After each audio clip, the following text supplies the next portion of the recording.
Habang patapos na ang taon, papalapit na rin ang pagtatapos ng ating New Year Retreat.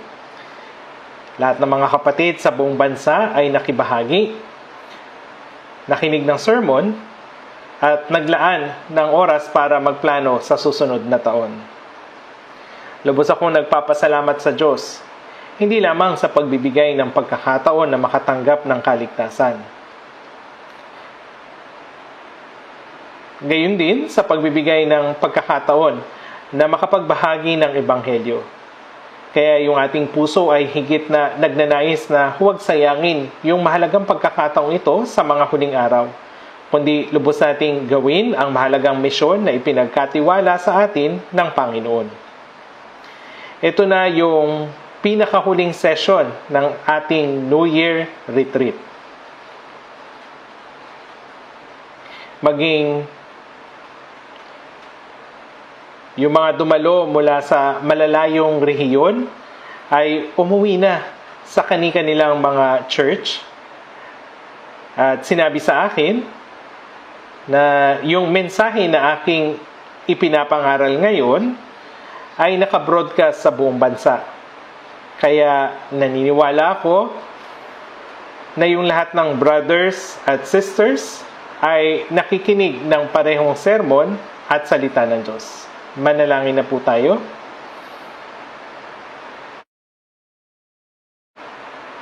Mahabagin naming Amang Diyos na sa amin ay nagmamahal, salamat sa iyong dakilang biyaya na sa amin ay nagligtas sa mga huling araw. Inihiwalay kami bilang mga banal at sa pagsama at pagtulong sa amin upang sa aming natitirang buhay ay makapaglingkod kami sa iyo, maipangaral ang Ebanghelyo at mabuhay ng may pagsunod. Salamat po sapagkat sa pamagitan ng New Year Retreat na ito, maraming iglesia sa buong bansa ang nagkatipon upang makinig ng salita, magkaroon ng fellowship at makapaglaan ng oras upang magplano, magsaayos at maghanda para sa panibagong taon. Naniniwala kami at nagpapasalamat na ikaw ay kasama namin, tumutulong at gumagabay sa maraming iglesia sa buong bansa at sa buong mundo, gayon din sa mga brothers at sisters na bagamat nasa gitna ng maraming kahirapan, ay nagpapanatili ng kanilang pananampalataya at nagpapahayag ng Ebanghelyo. Pakiusap, ipaunawa mo sa amin ang nararapat naming gawin para sa banal na misyon na ipinagkatiwala mo sa amin, ang gawain ng pagpapahayag ng Ebanghelyo sa mga huling araw. Gamitin mo nawa kaming lahat ayon sa iyong banal na kalooban upang sa pamagitan ng pangangaral ng Ebanghelyo sa marami pang mga ligaw na kaluluwa na hindi pa naliligtas, sila rin ay makatanggap ng kaligtasan kasama namin at magkaroon ng maluwalhating pag-asa na makapasok sa walang hanggang buhay at sa kaharian sa langit. Ang biyaya mo nawa ay mapasa amin. Salamat, Panginoon, sa pagkakataong ito na kami ay nagkatipon upang magpasalamat at matuto sa iyong salita. Pakiusap, turuan mo kami ng salita na aming kinakailangan at ng nararapat naming gawin. Hawakan kaming lubos ng kamay ng iyong salita at ng kapangyarihan at gabayan kami ng iyong kalooban. Dalangin namin ito sa pangalan ng Panginoong Hesus na sa amin nagmamahal. Amen.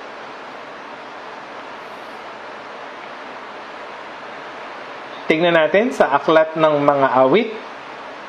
Mga awit 107, mga awit 107,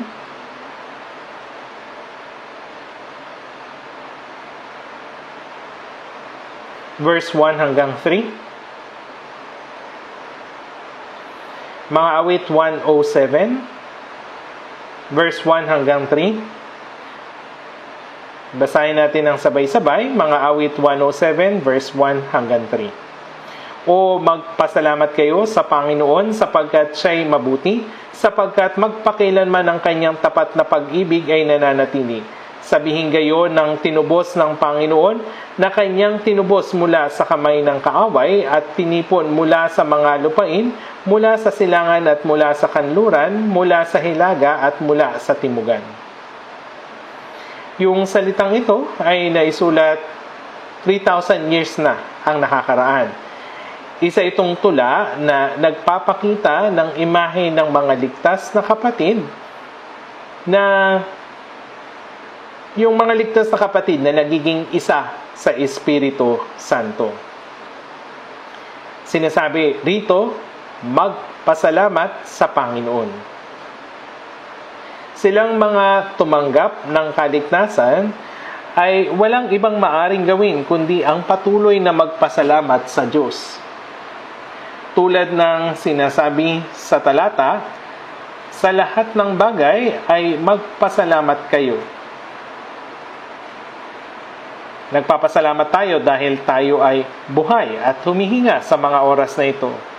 Nagpapasalamat tayo sapagkat sa gitna ng napakaraming tao sa mundo, ay nakarating tayo sa pagkaunawa ng dakilang biyaya at pag-ibig ng Diyos. At nakatanggap ng kaligtasan at pagkatapos nito ay nagpapasalamat tayo sa lahat ng bagay na sa loob ng iglesia na kung saan ang Diyos ay kumikilos, ang mga Kristiyano ay nagkakaroon ng fellowship at nabubuhay na sumusunod sa salita ng Diyos sa ilalim ng tulong at gabay ng Panginoon. O magpasalamat kayo sa Panginoon sapagkat Siya'y mabuti, sapagkat magpakilanman ang Kanyang tapat na pag-ibig ay nananatili. Ang banal na kalooban ng Diyos ay mabuti at ang Kanyang kabutihang loob na ipinakita sa atin ay ang biyaya. Sapagkat magpakilanman ang Kanyang tapat na pag-ibig ay nananatili. Sabihin gayon ng tinubos ng Panginoon. Tinubos ng Panginoon. Ibig sabihin ng pagtubos ay para sa mga kaluluwang nakatakdang mapahamak dahil sa kasalanan. Ang bugtong na anak ng Diyos na walang kasalanan ay namatay para sa atin. Dumanak ang Kanyang dugo at pinatawad ang lahat nating mga kasalanan magpakilanman. Ito ang kahulugan ng pagtubos. Sabihin gayon ng tinubos ng Panginoon. Hindi ba ito ay kamangha-manghang katotohanan na tayo ay tinubos sa pamagitan ng dakilang biyaya? Sabihin gayon. Ano yung sasabihin? Na Kanyang tinubos mula sa kamay ng kaaway. Ang kaaway ng Diyos at kaaway natin, ang dyablo. Tinubos niya tayo mula sa kapangyarihan ni Satanas, sa kasalanan at mula sa kalagayang patungo sa walang hanggang pagkapugsa. Kaya't iniligtas niya tayo mula sa kapangyarihan ni Satanas. At tinipon mula sa mga lupain, mula sa silangan at mula sa kanluran, mula sa hilaga at mula sa timugan. Tayo noon ay nakakalat, nagtutungo sa kanya-kanyang landas palayo sa Diyos. Iniligtas niya at tinipong muli kay Kristo mula sa silangan, kanluran, hilaga at timog. Ito ay malinaw at totoo, hindi ba? Sa Korea, yung mga kapatid ay masaya na nagsasama-sama kapag may pagkakataon. At gayon din ang mga tinubos nating mga kapatid sa buong mundo. Kahit hindi pa tayo lahat nagkikita, ay iisa ang ating puso. Kung maaari, nais ng Diyos na lahat tayo ay magkatipon upang magkaroon ng fellowship. Purihin ang biyaya at kaluwalhatian ng Diyos at magbigay ng kaluwalhatian sa Kanya. Kaya sinasabi ng Biblia na silang tinipon mula sa mga silangan. Mula sa silangan at mula sa kanluran, mula sa hilaga at mula sa timugan. At sa 2 Tesalonica, chapter 2, ngayon, hinihiling namin sa inyo mga kapatid tungkol sa pagdating ng ating Panginoong Hesukristo at sa ating pagkakatipon sa Kanya. Sa pagbalik ng Panginoon mula sa kalangitan, lahat ng mga naligtas sa panahon ng lumang tipan mula kay Abraham at maging bago niya, si Abel na anak ni Adan, na naligtas din sa biyaya ng Diyos. Lahat ng mga tinubos na banal sa panahon ng lumang tipan, gayon din sa bagong tipan, ay maging ang mga Kristiyano na nabubuhay sa buong mundo sa panahong iyon, ay magkakatipon sa harapan ng Panginoon. Magiging napakalaking ang bilang niyon. Ngayon, hinihiling namin sa iyo, mga kapatid, tungkol sa pagdating ng ating Panginoong Hesukristo at sa ating pagkakatipon sa Kanya. Lahat ay magkakatipon. Ito ang magiging isang napakalaking pagtitipon. Mapapalibutan tayo ng mga hukbo ng anghel na nagagalak sa biyaya ng Diyos, ang biyayang nagligtas sa atin. At sila ay magpupuri sa Diyos kasama natin. Ang isipin nito ay talagang nakakamangha. Tiyak ang araw na iyon ay darating. Kaya Silang tinitipon mula sa mga lupain, mula sa silangan at mula sa kanluran, mula sa hilaga at mula sa timugan. Ginawa niya tayong isa kay Kristo. Hindi dapat nating kalimutan ang dakilang biyayang ito. Dapat lagi nating alalahanin na may pagpapasalamat at mabuhay para sa kanyang kalooban at kaluwalhatian. Iniligtas niya tayo hindi upang ibigay sa atin ang mga bagay dito sa mundo, kundi upang bigyan tayo ng buhay na walang hanggan at pag-asa sa isang maluwalhating mana ng kaharian ng Diyos. Kaya naman, tingnan natin sandali sa awit 116.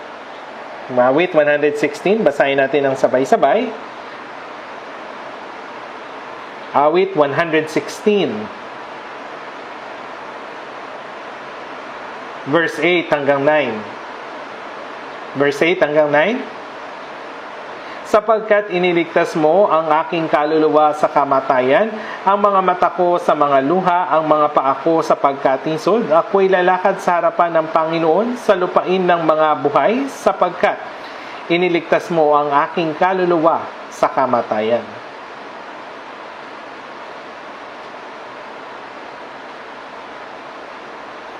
Iniligtas niya tayo mula sa kapangyarihan ng walang hanggang kamatayan. Ang mga mata ko sa mga luha. Ang pagluha ay kapighatian. Habang nabubuhay tayo sa mundo, sinasabi nila na ipinanganak tayong umiiyak, habang nabubuhay ay umiiyak, hanggang sa kamatayan ay umiiyak. Ngunit iniligtas niya tayo mula sa mga iyon, sa mga pagluha at kapighatian, mula sa buhay na puno ng dalamhati at sakit na kailangan nating tiisin. Sa Apokalipsis chapter 21, nababasa natin ang tungkol sa bagong langit at bagong lupa na kung saan ang Diyos mismo ay makakasama nila at siya'y magiging Diyos nila at papahiran niya ang bawat luha sa kanilang mga mata. Sasabihin niya, ikaw, marami ka nang nailuha sa mundong iyon at nagtiis ka ng sobra. Papahirin niya ang luha, lahat ng luha at aaliwin niya tayo. Lahat ng mga luha sa ating mga mata. Bukod sa pagluha ng dahil sa kapighatian, ang mga Kristiyano ay ipinanganak na muli at ibinuhos din ang luha upang mabuhay para sa kalooban at kaluwalhatian ng Diyos at para sa pangangaral ng Ebanghelyo. Sapagkat iniligtas mo ang aking kaluluwa sa kamatayan, ang mga mata ko sa mga luha, ang mga paa ko sa pagkatisod. Ang mga paa ko sa pagkatisod. Ako'y nahulog sa kasalanan at halos tuluyan ng mapahamak, ngunit sinagip ako ng Panginoon sa tamang panahon. Totoo ang mga talatang ito. Ako'y lalakad sa harapan ng Panginoon sa lupain ng mga buhay. Sa lupain ng mga buhay. Habang tayo'y nabubuhay sa mundong ito, noon ay iniwan natin ang Diyos at lumakad ayon sa sarili nating daan patungo sa impyerno. Ngunit ngayon, sa natitira nating buhay, ako'y lalakad sa harapan ng Panginoon sa lupain ng mga buhay. Mabubuhay tayo sa harapan ng Diyos ng ating natitirang buhay. Hindi na tayo maaring mabuhay na hiwalay sa Kanya. Doon sa verse 12 hanggang 14, basahin natin. Ano ang aking isusukli sa Panginoon sa lahat niyang kabutihan sa akin? Aking itataas ang saro ng kaligtasan at tatawag sa pangalan ng Panginoon. Tutuparin ko ang aking mga panata sa Panginoon sa harapan ng lahat ng kanyang bayan. Dito, ano yung aking isusukli sa Panginoon sa lahat niyang kabutihan sa akin? Tanging mga Kristiyanong tinubos ng biyaya ng Diyos ang makakapagsabi ng ganito. Upang iligtas ang isang makasalanang tulad ko, ang isang anak ng Diyos, si Jesus, gaya ng nakasaad sa Pilipos 2:6 na siya bagamat nasa anyo ng Diyos. Siya ay kapantay ng Diyos na lumikha, ngunit siya ay naparito sa lupa sa anyo ng isang tao. Ang Diyos ay pumarito sa mundong ito sa anyo ng tao upang tayo'y iligtas. At hindi niya itinuring na isang bagay na dapat manghawakan ang pagiging kapantay ng Diyos. Iniwan niya ang kalwalhatian ng pagiging tulad ng Diyos, kundi hinubaran niya ang kanyang sarili at kinuha ang anyong alipin na naging tulad ng tao. Hindi siya nagpakita bilang taong nasa mataas na katungkulan, kundi nagpakita siya sa pinakamababang kalagayan. At palibhasa ay natagpuan sa anyo ng tao, siya ay nagpakababa sa kanyang sarili at naging masunurin hanggang sa kamatayan. Siya na walang kasalanan, banal at maluwalhati, ay naging gaya ng isang alipin, naging masunurin maging hanggang sa kamatayan. Upang iligtas ang mga makasalanan, maging sa kamatayan man sa krus, ito yung kanyang sinabi. Kaya, ang napakalaking biyaya na nagligtas sa atin, ang kaisa-isang anak ng Diyos, ay namatay na kapalit ng isang makasalanang tulad ko. Kung may isang mang tao na mamatay para lamang iligtas ang isang langgam na nasa panganib, iyon ay isang kalokohan. Ito ay salungat sa ating pangunawa. Hindi ito maaari. Ang kamatayan ng kaisa-isang anak ng Diyos, kapalit ng makasalanang tulad natin, ay hindi maihahambing sa taong namatay para sa langgam. Hindi natin ito maunawaan. At ang iniligtas niyang makasalanan, ginawang mga anak ng Diyos. Mga tagapagmana ng Diyos na makakapasok sa langit at makikibahagi sa kanyang kaluwalhatian. Ito ay lampas sa ating pangunawa. Sa unang Samuel ay sinabi ng Diyos, kanyang ibinabangon ng dukha mula sa alabok, itinataas niya ang nangangailangan mula sa bunton ng abo, upang sila'y paupuing kasama ng mga pinuno. Isipin natin ng halimbawa, ang hari ay pumulot ng isang bagay mula sa maruming bunton ng basura. Nilinis niya ito, inilagay niya dun sa paborito niyang lagayan, at ito ay hindi lubos na maisip ng mga tao. Kanyang ibinabangon ng dukha mula sa alabok. Itinataas niya ang nangangailangan mula sa bunton ng abo upang sila'y paupuin kasama ng mga pinuno at magmana ng trono ng karangalan. Yung trono ng karangalan, hindi natin ito maunawaan. Iyon ay gawa ng Diyos. At pagkaligtas hanggang sa makapasok sa kaharian ng Diyos, iniingatan niya tayo.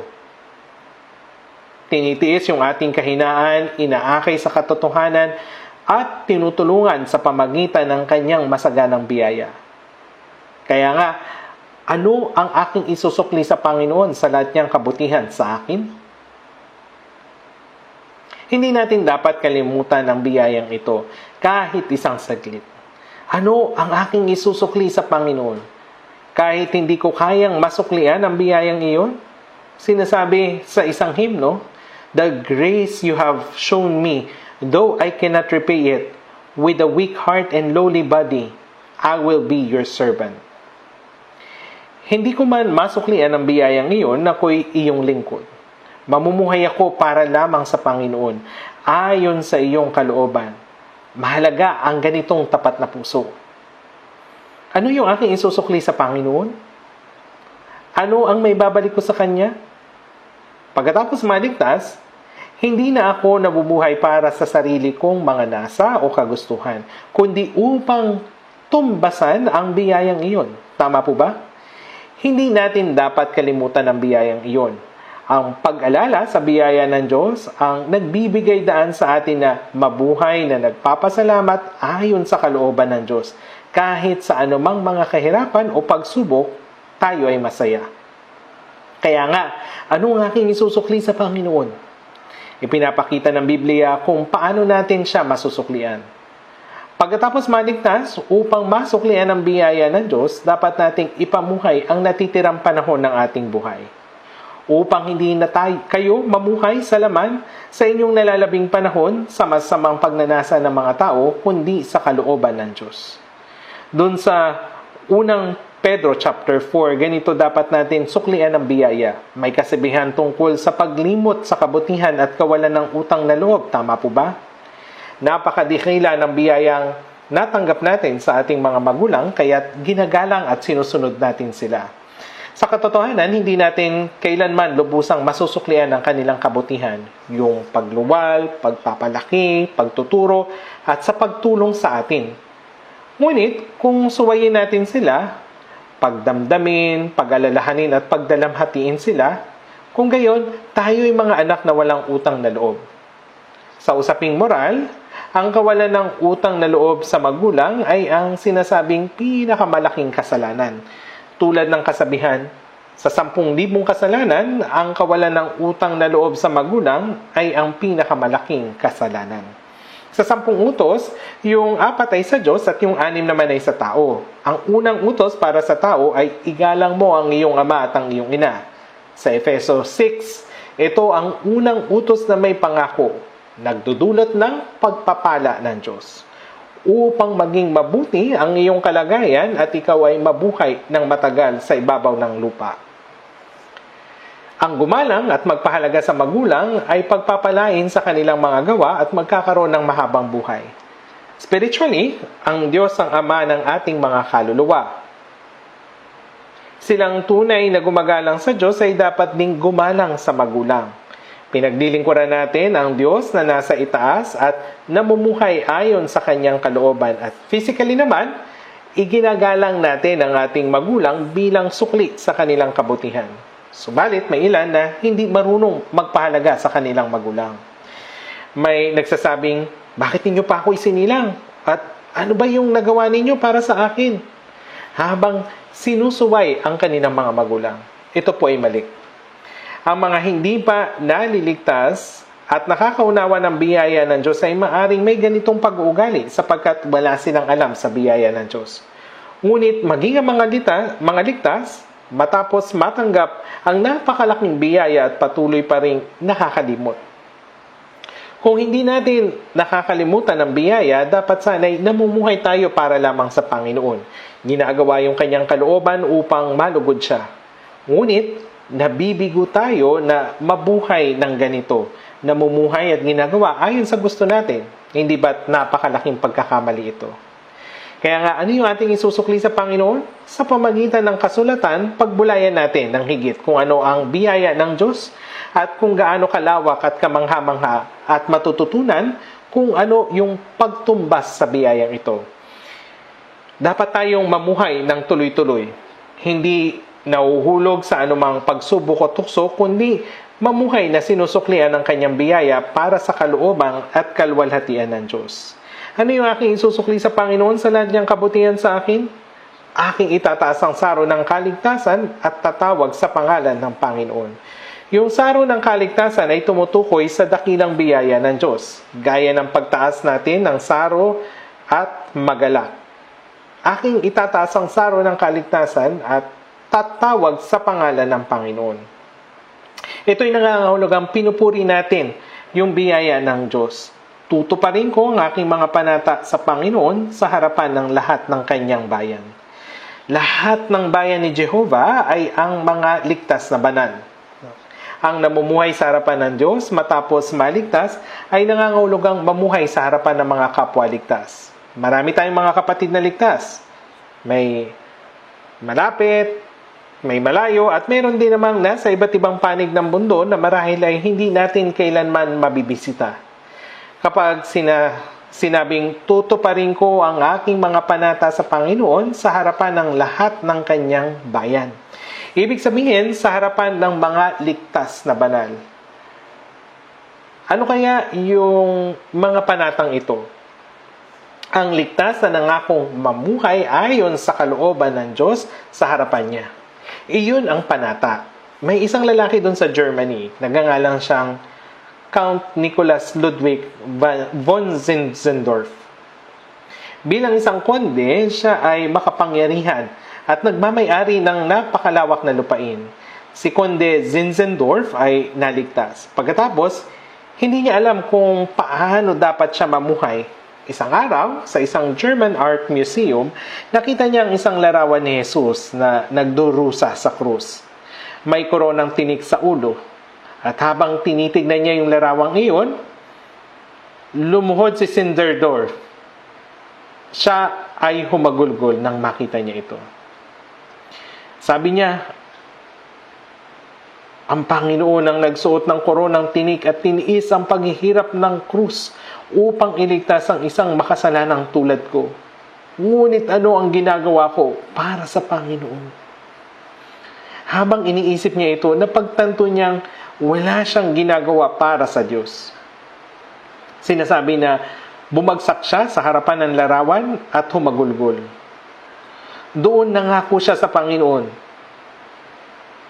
Mula sa sandaling ito, mamumuhay ako para lamang sa Panginoon. Ito yung sinabi niya. Mula ngayon, mamumuhay ako para lamang sa Panginoon. At inihandog niya yung kanyang napakalaking kayamanan para sa pagpapalaganap ng Ebanghelyo. Sa England, si John Wesley ay minister na nang siya'y maligtas. Nakipagtulungan siya kay Zinzendorf sa pangangaral ng Ebanghelyo. Noong 18th century, habang ang Ebanghelyo ay lumalaganap sa buong mundo, sila John Wesley at Zinzendorf ay namuhay na ibinibigay ang lahat ng kanilang pag-aari para sa Ebanghelyo. Hindi ba natural lamang iyon? Maging mahirap man ay nagbibigay mula sa kahirapan, o mayaman na nagbibigay mula sa kasaganahan. Huwag nating gamitin kung ano ang meron tayo para lamang sa sariling kasiyahan. Sa halip, ang pinakamainam at pinakanararapat ay ialay ang lahat upang suklian ang biyaya ng Diyos na nagligtas sa makasalanang tulad natin at ipamuhay ang natitirang panahon ng ating buhay para sa Kanya. Ngunit, saan ba natin dapat ipamuhay ang ganitong uri ng buhay? Ito ay sa harapan ng buong bayan ni Jehovah. Ibig sabihin, sa harapan ng banal na kapulungan ng mga mananampalataya. Hindi ito tungkol sa pagpunta sa malayong lugar kung saan walang nakakakita at gawin ito ng palihim. Kundi, gawin ito sa harapan ng banal na kapulungan. Gaya ng nasusulat, tutuparin ko ang aking mga panata sa Panginoon sa harapan ng lahat ng kanyang bayan. Ito ang panata. Si Zinzendorf, siya man ay gumawa rin ng ganitong panata at nagsabing mula ngayon, mamumuhay ako ayon sa kalooban ng Diyos para sa Ebanghelyo ng Panginoon at para sa kanyang kaluwalhatian. Gumagawa rin tayo ng pangako sa Diyos. Mula nang tayo'y maligtas, mula nung naligtas, na ipangako mo na ba sa Diyos na mamumuhay ka para lamang sa kanyang kalooban at kaluwalhatian? Ang paggawa ng panata ay kailangan. Dapat tayong mangako at mamuhay ayon sa panatang iyon. Bakit ba tayo natatakot gumawa ng panata? Nag-aalala ka ba na baka hindi mo ito matupad? Dapat tayong mangako at pagkatapos ay tuparin iyon. Ang ating kaluluwa, katawan at ang lahat ng meron ako ay pag-aari ng Panginoon. Kaya bakit magiging mahirap ang mamuhay para sa Kanya? Ano yung dapat ikabahala mo? Ang mamuhay ayon sa kalooban ng Panginoon ay para sa kanyang kalwalhatian ay siyang ating kagalakan at maging ating sariling kalwalhatian. Sinasabi ng Biblia na kung binibigyan natin ng kalwalhatian ng Diyos, ibinabalik niya ang kalwalhatian iyon sa atin. Kung gaano natin siya niluluwalhati, ganun niya tayo ginagantimpalaan ng walang hanggang kalwalhatian. Kaya bagamat ang talatang ito ay naisulat noong unang panahon, naniniwala akong ito ay salitang tunay na unawaan at naisasagawa lamang ng mga Kristiyano. Kung hindi mo pa nagagawa ang isang panata tulad ng ginawa ni Zinzendorf, isang panatang mamuhay ayon sa kalooban ng Diyos sa harapan ng Panginoon na nagligtas sa iyo, subukan mong gawin ito sa iyong panalangin. Doon sa unang Korinto chapter 6 verse 19 hanggang 20, sinabi doon, at kayo ay hindi sa inyong sarili sapagkat kayo binili sa isang halaga, kaya't luwalhatiin ninyo ng inyong katawan ang Diyos. Sa unang Korinto chapter 7 verse 23, sinasabi, kayo'y binili sa halaga. Sa ibang salin, kayo'y binili sa isang malaking halaga o sa mataas na halaga. Kaya huwag kayong maging mga alipin ng mga tao. Maging ang ating katawan ay hindi na sa atin. Ito ay sa Panginoon na. Ngayon, nabubuhay na lamang tayo para sa kalooban at kalwalhatian ng Diyos. Tayo ay mahina pagdating sa pamumuhay, sa natitira nating buhay para sa Panginoon. Kumpara sa biyaya na ipinakita niya sa atin, ang panahon na ibinigay sa atin ay napakaikli. Kahit na mahina tayo at maikli na lamang yung ating panahon, Hindi dapat tayo tumalikod mula sa kalooban ng Diyos o kalimutan yung kanyang biyaya o kaya naman mabuhay ng para lamang sa sarili nating kasiyahan. Tayong mga Kristiyano ay dapat na mabuhay na karapat-dapat bilang mga naligtas na anak ng Diyos. Kung titingnan natin sa Biblia, ang buhay ng mga apostol at mga banal na nauna sa atin, huwag nating sabihin na, ganun sila namuhay, pero paano ang isang gaya ko ang mabubuhay para sa Diyos ng katulad mo? Binigyan tayo ng Diyos ng parehong biyaya, buhay, at parehong maluwalhating pag-asa. Kaya, bakit tayo mag-iisip ng ganun? Sa makatuwid, dapat tayong mabuhay sa natitirang bahagi ng ating buhay nang walang kahihiyan sa harapan ng mga banal, nang may pagmamalaki sa harapan ng Diyos at ng tao. Napakaikli ng panahong inilaan sa atin, hindi po ba? Sinasabi dun sa Kawikaan, chapter 27 verse 1. Huwag mong ipagmayabang ang kinabukasan o ipagyabang ang kinabukasan sapagkat hindi mo alam kung ano ang dadalhin ng isang araw. Sa Santiago chapter 4 verse 14, ano ba ang iyong buhay? Kayo ay isang singaw na sa sandaling panahon ay lumilitaw at pagkatapos ay naglalaho. Sa verse 13, halika kayo ngayon, kayo ay nagsasabi, ngayon o bukas ay pupunta kami sa ganito o sa ganong bayan at kami mangangalakal doon ng isang taon at kikita. Ang lahat ay mayroong sariling mga plano at paninindigan. Gayunpaman, malinaw yung sinasabi ng Biblia doon sa Santiago chapter 4 verse 14. Gayunpaman, ay hindi ninyo nalalaman kung ano ang magaganap bukas. Yan din yung sinabi ng Kawikaan 27 verse 1. Huwag mong ipagmayabang ang kinabukasan. Maaari tayong magplano na makapag-ipon ng maraming pera at mabuhay ng marangya sa hinaharap. Ngunit, kahit na mabuhay tayo sa ganitong paraan, ano namang saysay nito? Dapat ba itong kainggitan? Maraming mayaman sa paligid natin na kumikita ng napakalaking halaga ng pera. Yung ilan nga, bilyong-bilyong dolyar pa. Hindi nila ito magagastos lahat kahit nasubukan pa nila sa kanilang buong buhay. Habang tinitingnan natin silang mga may daan-daang milyon o bilyon, iniisip ba ninyo, sana meron din akong ganun? Bakit napakahamak ng buhay ko? Sa tuwing nakikita ninyo yung kayamanan at kalwalatian sa mundong ito, huwag dapat ninyong kalimutan yung biyaya ng Panginoon na ibinigay sa atin. Yung biyayang ito ay libo-libo, 10,000 o bilyong beses na mas malaki ito kaysa sa anumang makamundong kayamanan. Natanggap natin ito, napakalaking biyaya. Gaya ng kasabihan, kapag nakita ninyo ang mga kayamanan at kalwalatian ng mundo, isipin ninyo ang biyaya na ibinigay sa inyo ng Panginoon. Natanggap natin ang biyaya na ito na hindi mapapalitan ng anumang bagay sa mundo. Hindi ba dapat tayong mamuhay ng may pagmamalaki? Huwag kayong makaramdam ng kakulangan. Tulad ng ang mga mayayaman sa mundo? Sila ay tulad ng mga baboy sa kapestahan. Opo. Sa tingin ko ito yung angkop na paglalarawan sa kanila. Ang baboy sa kapestahan ay maayos na pinapakain at pinatataba.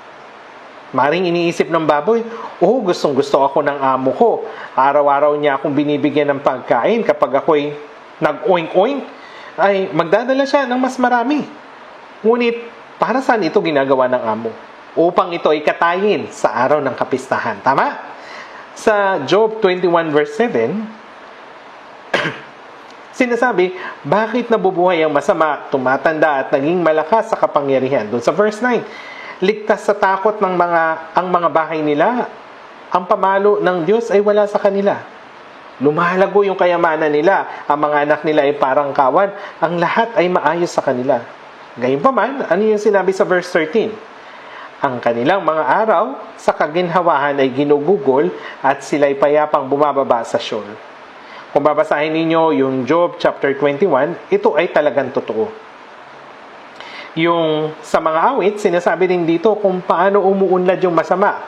Kahit na subukan nating mabuhay ayon sa kalooban ng Panginoon, humaharap sa pagdurusa at kahirapan, ngunit silang mga masasama. Bakit nabubuhay sila ng maayos? Tungkol dito, sinabi sa awit 73 verse 2 hanggang 3, Ngunit tungkol sa akin, ang mga paa ko'y halos natisod, ang mga hakbang ko'y muntik ng madulas. Sapagkat ako'y nainggit sa palalo, aking nakita ang kaginawa ng masama. Bakit nga ba habang tayo ay nagdurusa sa kabila ng pagsisikap nating mabuhay para sa Diyos, ang masama naman ay nagtatagumpay? Ito ay dahil hinahayaan ng Diyos mag-isa ang masama hanggang sa araw na mapunta sila sa impyerno. Hindi niya pinapakialaman yung kanilang buhay. Gaya natin na hindi nangingialam sa anak ng iba. Gayon din yung Diyos, hinahayaan silang mag-isa. Ngunit tayo mga ligtas, hindi pinahihintulot ng Diyos na mabuhay tayo sa gusto natin. Sinusubok, dinidisiplina tayo ng Diyos sa pamagitan ng mga kahirapan at pagsubok. Yung pamagat ng sermon ay ang dakilang misyon ng Kristiyano. Sa totoo lang, nag-aalala ako kung magagawa ko bang mabahagi ng akma sa pamagat na ito, yung dakilang misyon ng Kristiyano. Ang mga Kristiyano ay may parehong pag-asa at layunin sa buhay. Pareho tayo ng biyaya, buhay at pag-asa at maging yung dahilan ng ating buhay. Hindi ba totoo po ito? Pareho yung biyaya, yung buhay, yung pag-asa, at maging yung dahilan ng ating buhay. Totoo po ito. Basahin nga natin doon sa 2 Korinto chapter 5 verse 15. 2 Korinto chapter 5. 2 Korinto chapter 5 verse 15.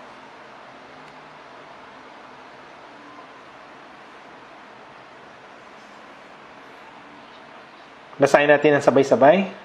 Siya'y namatay para sa lahat upang ang mga nabubuhay ay huwag nang mabuhay pa para sa kanilang sarili, kundi para sa Kanya na alang-alang sa kanila ay namatay at muling nabuhay. Siya ang Kristo.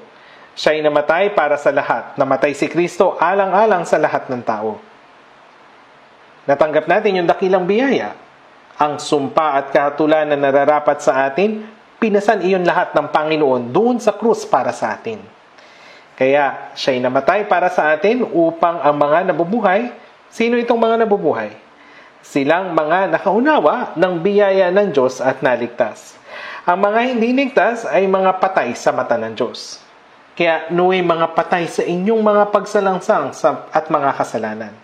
Tayo ay mga patay noon sa ating mga kasalanan. Ngunit binuhay muli ng Diyos ang ating mga kaluluwa. Siya'y namatay para sa lahat upang ang mga nabubuhay ay huwag nang mabuhay pa para sa kanilang sarili, kundi para sa Kanya na alang-alang sa kanila ay namatay at muling nabuhay. Bakit namatay ang Panginoon sa halip natin at iniligtas tayo?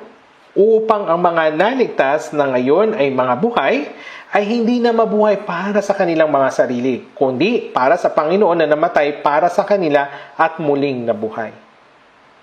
Ito yung layunin ng pagliligtas sa atin ng Diyos. Hindi na tayo dapat pang mabuhay para sa ating mga sarili, kundi mabuhay para sa Panginoon na namatay alang-alang sa atin at muling nabuhay. Malinaw na tinuturo ng Biblia na ito ang dahilan kung bakit tayo iniligtas ng Diyos. Ang mensaheng ito ay isinulat ni Apostol Pablo. Kung iisipan natin ang biyaya na binigay sa atin ng Diyos, kahit na mamatay tayo ng 100 beses para sa Panginoon, hindi pa rin natin magagawang mahigitan ang biyayang ito. Tama? Ngunit, kahit na hindi tayo mamatay ng 100 beses, hindi ba natin magagawang mabuhay kahit na 1 beses para sa Panginoon? Ayaw ba ninyong gawin ito? Kung ayaw ninyo, bawiin na lang kaya natin yung kaligtasan nyo. Naiinggit ba kayo sa mga tao sa mundong ito? Diba, yung kantang, Whenever I live for you, I belong to you. Madalas ba ninyong inaawit yung himnong ito? Ang pagpupuri ay nababagay sa matuwid. Maaari tayong maayos na umawit ng papuri, ngunit kung ang ating puso ay hindi akma sa ating kinakanta, kung gayon, tayo ay nagsisinungaling. Pagpupuri ay nababagay sa matuwid. Ang mga himno na ating inaawit ay orihinal na awitin ng mga Kristiyano. Isinulat bilang mga tula na mga patutuo mula sa puso ng mga naligtas. Kalaunan, nilapatan ito ng tono at naging himno. Kaya nga, yung pangalan ng gumawa at sumulat nito ay nasa ating mga himnal. Naglalaman ito ng pagtatapat ng pananampalataya, patutuo, pangako, at maging panalangin para sa Panginoon. Ginawa ito upang dumaloy ito mula sa ating puso. Ang mga himno ay dapat nating maging tunay na patutuo at tipan sa Diyos. Kung hindi, ito ay kasinungalingan lamang. Meron ding mga panalangin na kasinungalingan. May ilan na maayos na nananalangin, ngunit ang kanilang buhay ay walang kinalaman sa kanilang panalangin. Dahil dito, ang kanilang mga panalangin ay nagiging kasinungalingan. Nagiging kasinungalingan lamang. Pero ang dalangin ng matuwid ay kanyang kaluguran. Malinaw itong sinasabi sa atin ng kasulatan sa Kawikaan chapter 15 verse 8. Alam ng Diyos ang lahat ng bagay. Kung ang ating panalangin at pagpupuri ay tunay na tapat mula sa ating budhi o kasinungalingan lamang. Alam niya ang lahat ng ito, hindi po ba? Kaya huwag tayong manalangin ng may kasinungalingan. Huwag umawit ng may kasinungalingan. Ang pagpupuri ay nababagay sa matuwid. Yung ating choir ay umawit ng napakaganda. Kumakanta sila tuwing linggo. Sa tuwing nakikita ko ang choir, iniisip ko na sila ay maaring nabubuhay ng tapat sa kanilang buhay Kristiyano. Tama po ba? Ang nilalaman ng mga himno ay talagang napakaganda at silang mga nakikinig nito ay mayroong parehong puso. Kaya ako ay lubos na nagpapasalamat sa ating choir. Sa pamagitan ng kanilang magagandang awitin, naantig nito yung ating mga puso. Kaya naman, sa pakikinig natin sa choir, naantig yung ating puso. Ngayon, tingnan natin sandali sa Roma chapter 14. Basahin natin yung Roma chapter 14, verse 7 hanggang 8. Basahin natin ito ng sabay-sabay. Roma chapter 14, verse 7 hanggang 8. Walang sinuman sa atin ang nabubuhay sa kanyang sarili at walang sinumang namamatay sa kanyang sarili. Kung nabubuhay tayo sa Panginoon tayo nabubuhay o kung namamatay tayo sa Panginoon tayo namamatay.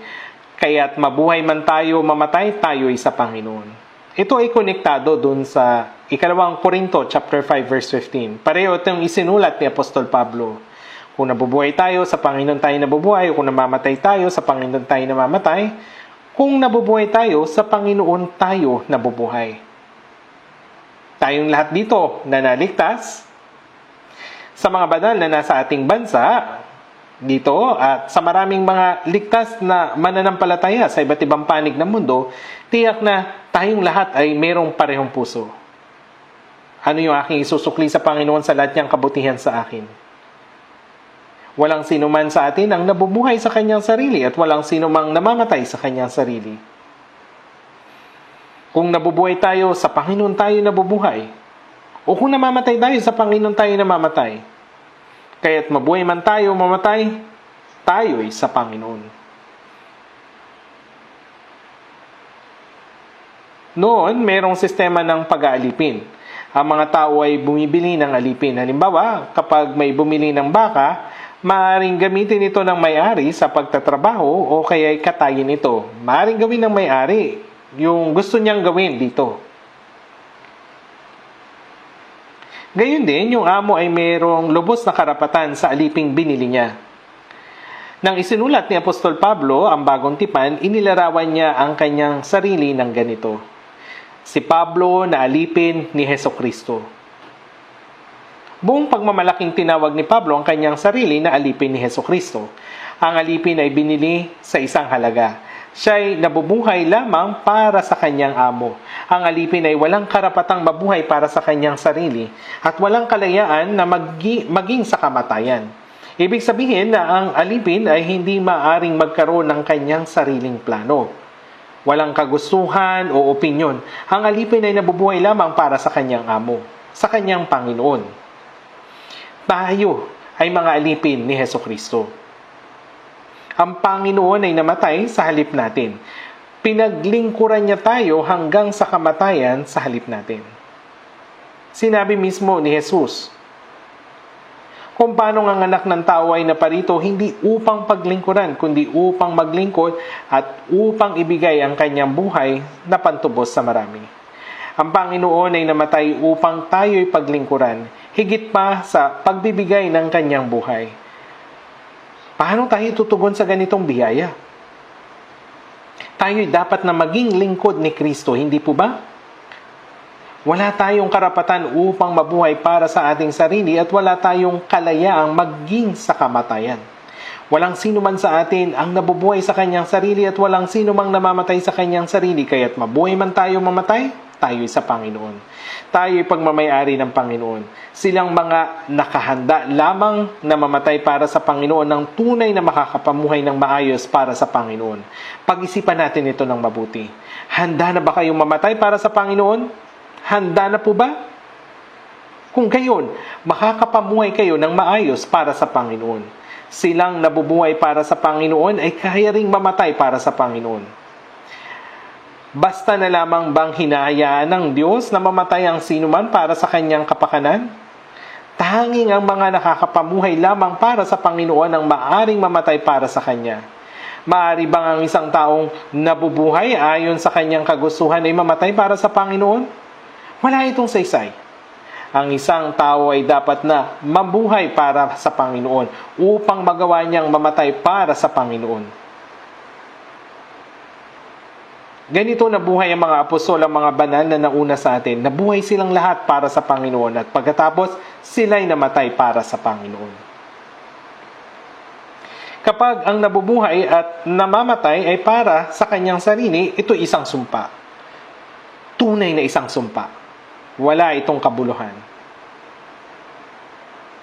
Siya'y namatay para sa lahat upang ang mga nabubuhay ay huwag nang mabuhay pa para sa kanilang sarili, kundi para sa Kanya na alang-alang sa kanila ay namatay at muling nabuhay. Sa Roma chapter 14 verse 9, basahin ulit natin, sapagkat dahil nito si Kristo ay namatay at muling nabuhay upang siya'y maging Panginoon ng mga patay at gayon din ng mga buhay. Sapagkat dahil dito, para sa ang layunin, ibig sabihin na ang ligtas na Kristiyano ay hindi na dapat mabuhay o mamatay para sa kanyang sarili, kundi mabuhay at mamatay para sa Panginoon. Para sa layuning ito, namatay at muling nabuhay si Kristo sa halip natin. Ito yung layunin ng kaligtasan. Kung malabo pa rin ito sa iyo, isulot mo ito at idikit ito sa lamesa o kaya naman doon sa itaas ng iyong tulugan. Huwag ninyo itong kakalimutan kahit saglit lang, sapagkat dahil dito si Kristo ay namatay at muling nabuhay. Para saan? Upang ang mga ligtas ay huwag nang mabuhay pa o mamatay para sa kanilang sarili, kundi mabuhay man o mamatay, gawin ito para sa Panginoon. Ito ang dahilan kung bakit namatay ang Panginoon sa halip natin. Kapag tayo'y nabubuhay para sa Panginoon at namamatay para sa Panginoon, ang layunin ng kanyang pagliligtas sa atin ay naisakatuparan. Ganun nga kaya nalugod ang Panginoon. Gaano nga kaya nalulugod yung Panginoon kapag ganito? Maaari niyang sabihin, namatay ako para sa taong ito, muli ako nabuhay upang bigyan siya ng buhay na walang hanggan. Tunay na karapat-dapat mamatay para sa Kanya.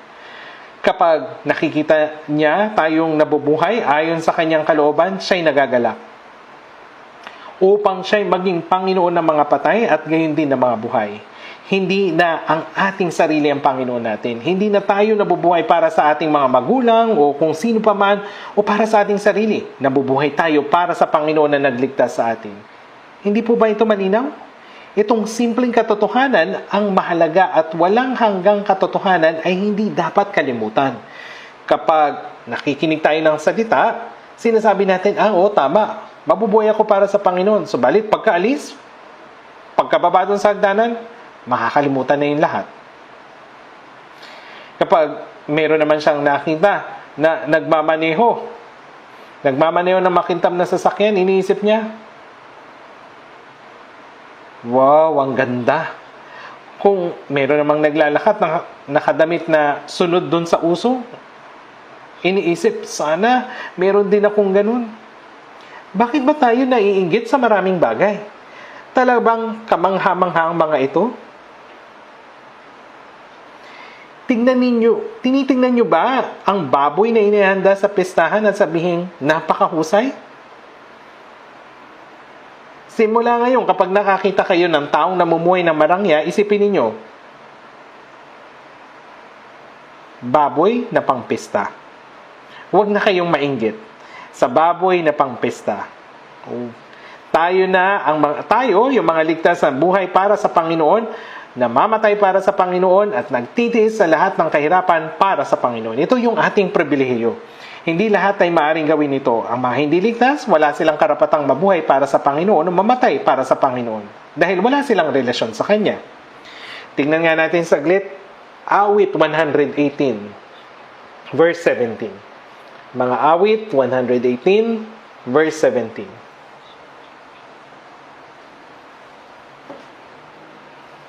Awit 118, verse 17. Basahin natin na sabay. Hindi ako namamatay kung hindi mabubuhay at ang mga gawa ng Panginoon ay isasalaysay. Hindi ako mamamatay kundi mabubuhay. Ang isang ligtas ay dapat na mabuhay. Kapag ang isang ligtas ay mamatay, saan siya mapupunta? Mahalaga sa paningin ng Panginoon ang kamatayan ng kanyang mga banal. Isinasaalang-alang ng Diyos ang kamatayan ng kanyang mga banal na mahalaga. Sinabi sa Apokalipsis 14:3, at narinig ko ang isang tinig mula sa langit na nagsasabing, isulat mo ito, mapalad ang mga patay na namamatay sa Panginoon mula ngayon. Oo, sinabi ng Espiritu, sila'y magpapahinga sa kanilang mga gawa sapagkat ang kanilang mga gawa ay sumusunod sa kanila. Ang ligtas na nabubuhay para sa Panginoon kapag sila'y namatay na, ang kanyang pagpapagal ay matatapos at papasok siya sa kalwalatian. Mahalaga sa paningin ng Panginoon ang kamatayan ng kanyang mga banal. Kapag ang isang ligtas ay namatay habang ipinapamuhay ang kanyang pananampalataya, tinitingnan ito ng Diyos na mahalaga. Takot ba kayo sa kamatayan? Huwag kayong mamuhay ng walang ingat at saka mamatay. Kapag nabubuhay tayo ayon sa kalooban ng Diyos at namamatay para sa Panginoon, wala nang masigit pang kaluwalhatian dito. Si Apostol Pablo, nakaranas siya ng gutom, ginaw, puyat, pagkabugbog, pagkabilanggo ng maraming beses. Nabingit siya sa kamatayan. Subalit, sa 2 Timoteo chapter 4 verse 7 hanggang 8, sinabi niya, nakipaglaban ako ng mabuting pakikipaglaban, natapos ko na ang aking takbuhin, iningatan ko ang aking pananampalataya, kaya't mula ngayon ay nakalaan na sa akin ang putong ng katuwiran na ibibigay sa akin ng Panginoon na tapat na hukom sa araw na iyon. Isang kahangahangang awit ng pagtatagumpay. Nang mamatay si Jesus sa krus, sinabi niya, natupad na. Tinupad niya ang gawain ng katubusan ng sangkatauhan at pagliligtas ng mga kaluluwa at pagkatapos ay pumasok siya sa kaluwalhatian. Sinabi rin ito ni Pablo, natapos ko na ang aking takbuhin. Iningatan ko ang pananampalataya. Nang siya'y mamatay, umawit siya ng pagtatagumpay. Kaya't mula ngayon ay nakalaan na sa akin ang putong ng katuwiran na ibibigay sa akin ng Panginoon na tapat na hukom sa araw na iyon. Tayo ay naligtas sa pamagitan ng dugong idinanak ni Kristo sa krus. Subalit kung paanong tayo nabubuhay, pagkatapos ng kaligtasan, ito ang sisiya sa atin ng tapat na hukom. Sinasabi sa Apokalipsis 22:12, ako'y malapit nang dumating at dala ko ang aking gantimpala upang gantihan ang bawat isa ayon sa kanyang ginawa. Dala ng Panginoon ang gantimpala at ibibigay sa bawat isa upang gantihan ang bawat isa ayon sa kanyang ginawa. Ayon sa kanyang ginawa. Magkaparehas lang ba ang ating magkaparehas po yung ating kaligtasan, subalit magkaiba ang ating Kristiyanong pamumuhay. Ang iba'y nabubuhay ng lubos para sa Panginoon, nagtitiis ng may kahirapan. Ang iba naman, bagamat ligtas, ay nabubuhay ng maginhawa at komportable. Ito ba talaga ang pagpapala? Makikita natin kung sino ang tunay na pinagpala kapag dumating na ang Panginoon upang gantihan ang bawat isa ayon sa kanyang ginawa. Sa unang Korinto chapter 4, kung magkagayon ang bawat isa ay tatanggap ng papuri mula sa Diyos. Subalit, hindi lamang papuri, kundi magkakaroon din ng pagsaway. Opo, kaya nga doon sa Mateo chapter 25, verse 21, magaling, mabuti at tapat na alipin. Pero doon naman sa verse 26, sinabi,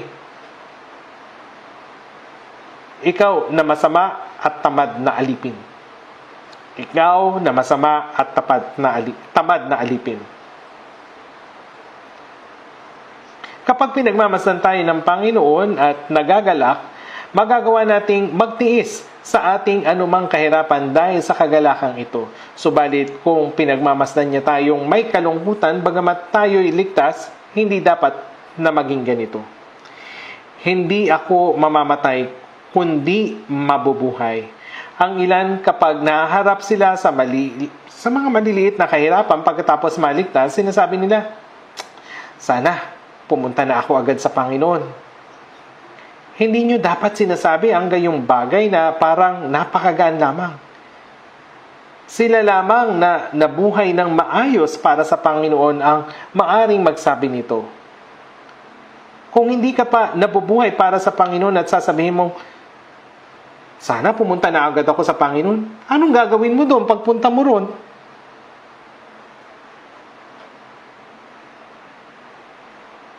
Bago tayo mamatay, hindi ba dapat na mayroon tayong gawin para sa Panginoon? Isang bagay na makakapagbigay sa Kanya ng kagalakan at makakapagbigay naman sa atin ng kalwalatian sa Kanyang harapan? Hindi ako mamamatay kundi mabubuhay at ang mga gawa ng Panginoon ay isasalaysay. Bakit ba buhay pa tayo? Mayroon pa rin ba tayong pagnanasa sa sanlibutan ito? Gusto rin ba nating mabuhay ng marangya gaya ng iba? Siyempre hindi. Maraming dahilan kung bakit kailangan nating mabuhay at ito ang isa sa mga iyon. Kayo'y magsiparito at inyong dinggin kayong lahat na natatakot sa Diyos at ipahayag ko kung ano ang iyong ginawa para sa aking kaluluwa. Ano ang ginawa ng Diyos? Nilikha niya ang sansinukob at pinamahalaan ng kasaysayan. Subalit higit sa mga ito, ang pinakadakilang ginawa niya ay ibinigay niya ang kanyang tanging anak upang mamatay sa halip natin, upang tubusin ang ating mga kasalanan magpakilanman at upang iligtas ang ating mga kaluluwa. Kayang gawin ng Diyos ang lahat sa pamagitan ng salita at kapangyarihan, subalit may isang bagay na hindi niya magagawa sa pamagitan ng salita at kapangyarihan lamang. Kahit sa pamagitan ng salita at kapangyarihan ng Diyos, hindi maaring maligtas ang kaluluwa. Bakit? Roma 6:23, sapagkat ang kabayaran ng kasalanan ay kamatayan, ngunit ang kaloob ng Diyos na walang bayad ay buhay na walang hanggan kay Kristo Jesus. Hindi maililigtas ang makasalanan kung hindi mababayaran ang kasalanan. Kung ililigtas ng Diyos ang mga makasalanan nang hindi binabayaran yung kasalanan, hindi siya magiging matuwid na Diyos. Ibig sabihin, itinanggi niya yung kanyang sariling likas. Dahil ang Diyos ay matuwid, kailangan mabayaran ang kasalanan. Kung tayo mismo ang magbabayad naman niyon, mapupunta tayo sa impyerno. Kung ngayon, paano tayo maliligtas? Upang tayo maligtas, kailangan na ang Diyos mismo ang magbayad sa kasalanan. At upang maisang katuparan nito, ipinadala ng Diyos yung kanyang tanging anak na kapantay niya sa anyo ng tao. Siya ay walang kasalanan na namatay para sa ating kapakanan. Siya ay hindi nagmula sa lahi ni Adan. Narito isang birhen ang maglilihi at manganganak ng isang lalaki. Si Jesus ay ganap na tao, ngunit upang siya ay ipanganak na walang kasalanan, hiniram ng Diyos ang sinapupunan ng isang birhen sa loob ng 10 buwan. Kahit na si Jesus ay dumating bilang tao, hindi siya nagmula sa lahi ni Adan. Hindi siya makasalanan. Hindi siya nagkasala kahit isang beses. Perpektong tinupad ni Jesus ang kautusan ng Diyos. Siya lamang ang matuwid na namatay sa halip na ang mga makasalanan. At sa pamagitan niyon, na isakatuparan ng Diyos ang gawain ng pagliligtas sa mga makasalanang tulad natin. Ano ba ang higit na dakilang gawain kaysa isakripisyo yung tanging anak ng Diyos? Ito ay higit na dakila kaysa sa paglikha ng sansinukob at sa pamagitan ng lahat ng bagay.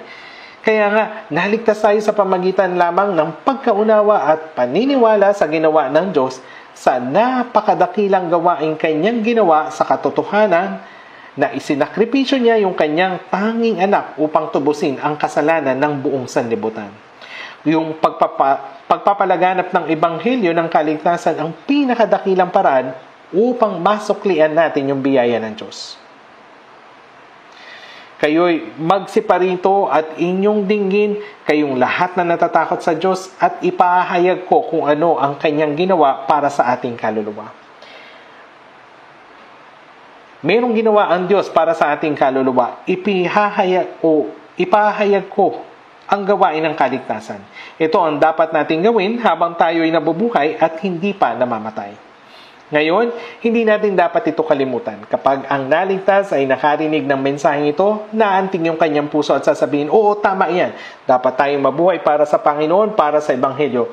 Ngunit hindi ibig sabihin na ang lahat ay magiging evangelist, missionary o pastor.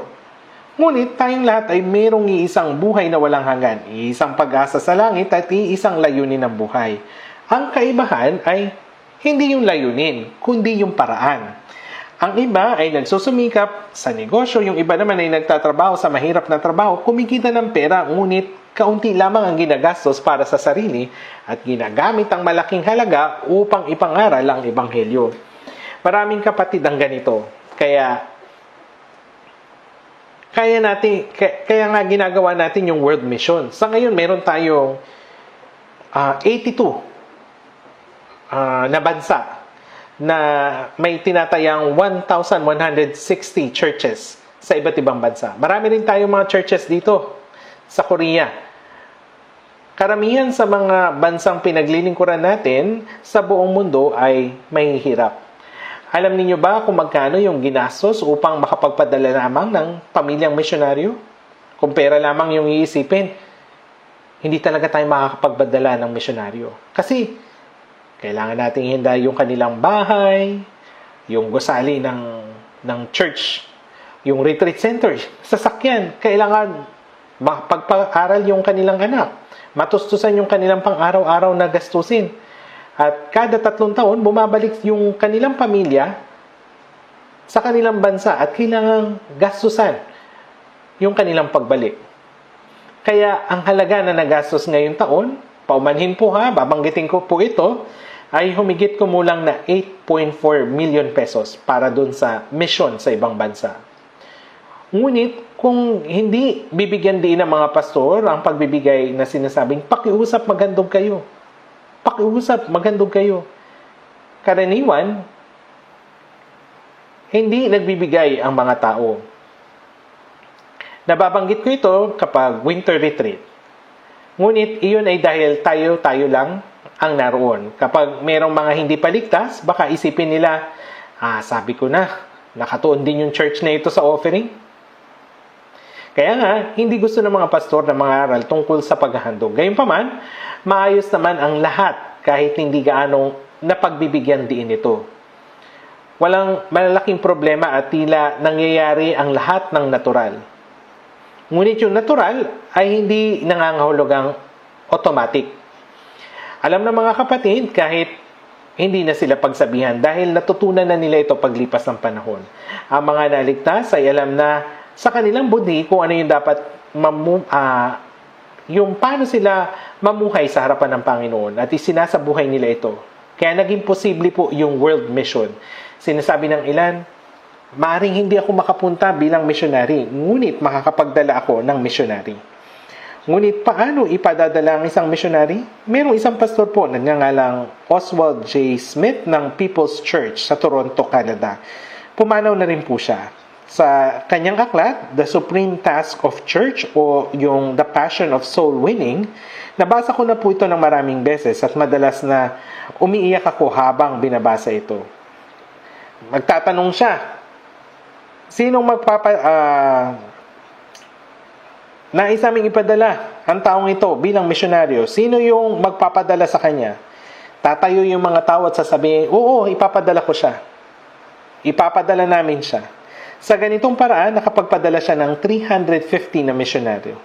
Ayon doon sa kanyang aklat, gusto niya talaga ay makapagpadala ng 400 na missionary. Matapos niyang pumanaw, yung kanyang anak na si Paul B. Smith ay tila hindi kayang gawin yung ginawa ng kanyang ama. Maaring hindi ako makapunta bilang misyonaryo, ngunit magpapadala ako ng mga misyonaryo. Mga kapatid, kahit hindi tayo makapunta, maaari nating ipadala ang iba. Kung hindi ko kayang magpadala ng isang tao mag-isa, kaya silang ipadala ng church ng sama-sama. Tama po yun. Maaari itong gawin. Kapag ibinibigay natin ang ating pinaghirapan at pinagpaguran para sa misyon, ang perang iyon ay nagagamit upang iligtas sa mga kaluluwa na kung hindi ay mapupunta sana sa impyerno. Kaya nga doon sa Lucas chapter 16, makipagkaibigan kayo para sa inyong sarili sa pamagitan ng mga kayamanan ng kalikuan.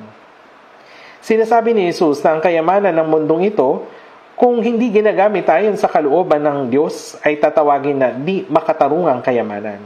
Hindi niya tinutukoy na mali ang pera. Sinasabi niya na gamitin ang kayamanan ng mundong ito upang makipagkaibigan. Anong klaseng kaibigan? Hindi po ito yung kainuman, kaibigan sa walang kabuluhang bagay, kundi kaibigan para sa walang hanggang tahanan. Mga kaibigang makakasama ninyo sa langit.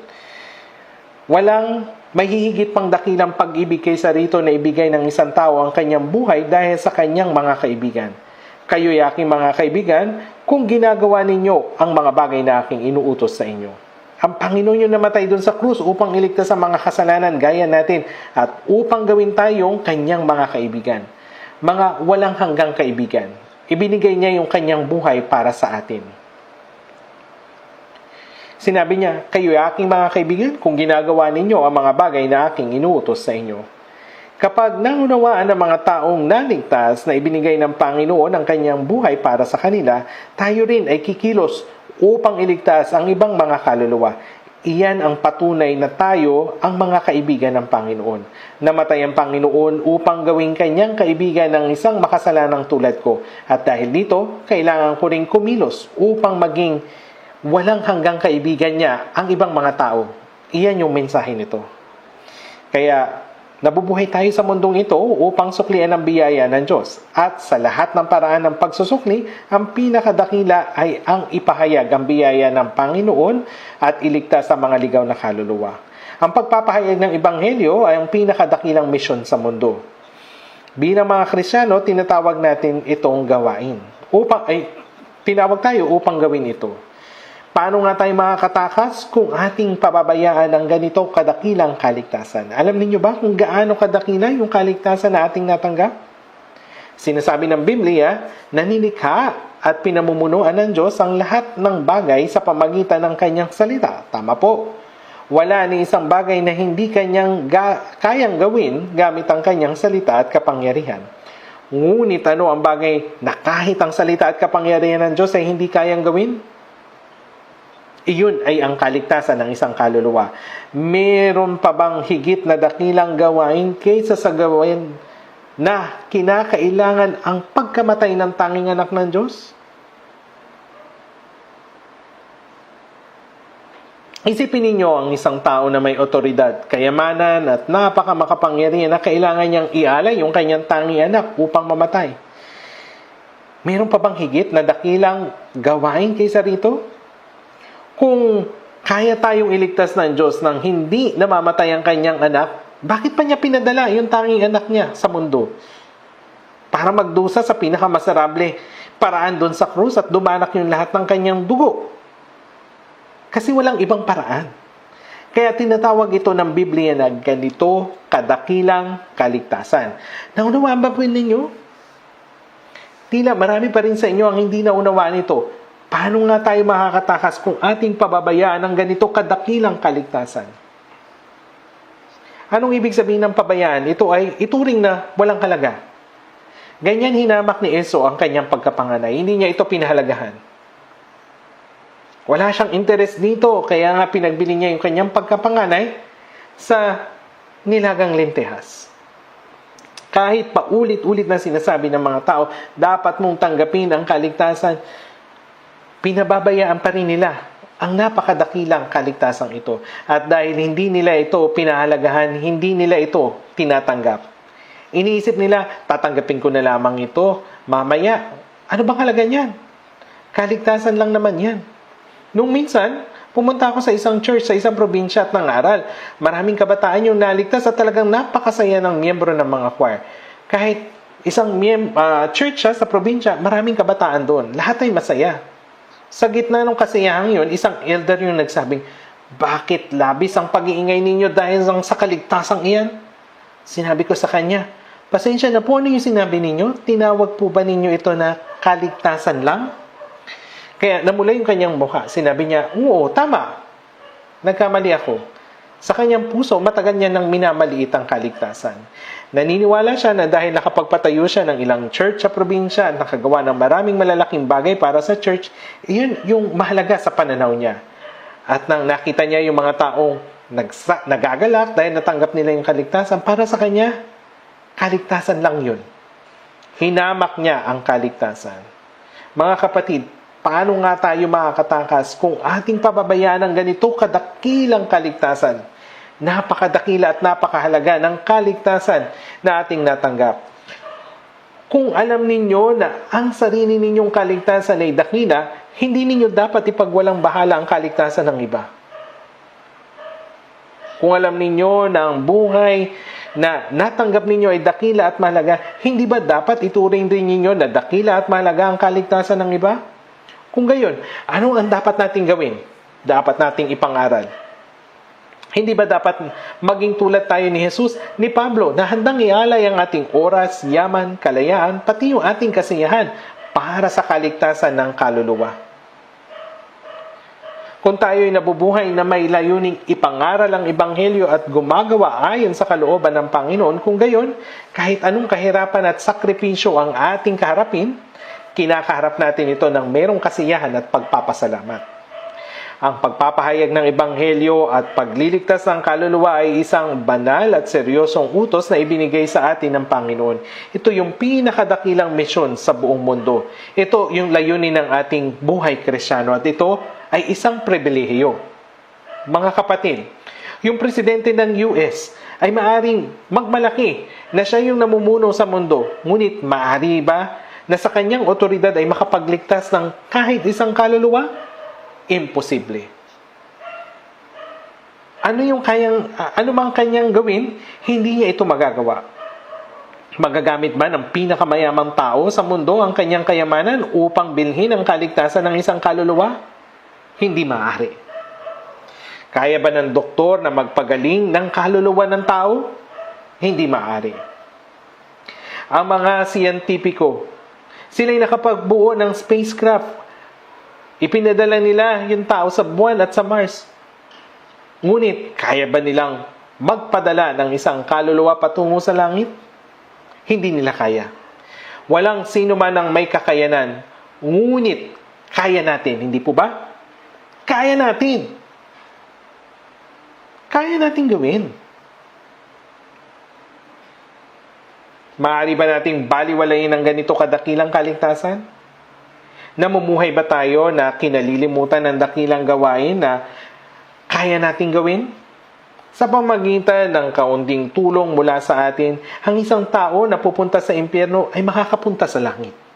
Mga kapatid, ipagpalagay natin na ako ay nagmamaneho at nakatagpo ako ng tao na naaksidente at naghingalo.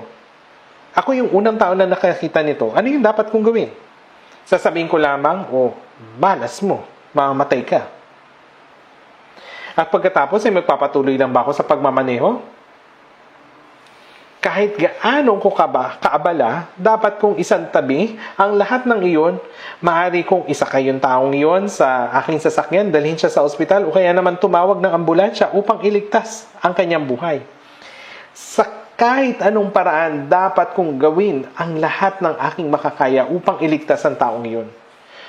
Kung kayo ay makakita ng taong mamamatay na at nagpapanggap na hindi ito nakita dahil ikaw ay abala o makakaabala lamang ito, ikaw ay maituturing na isang mamamatay tao.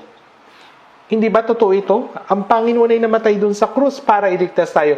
Ngunit kung ang Ebanghelyo ay hindi ipangangaral, walang maliligtas. Tingnan natin sa Juan chapter 20 verse 19.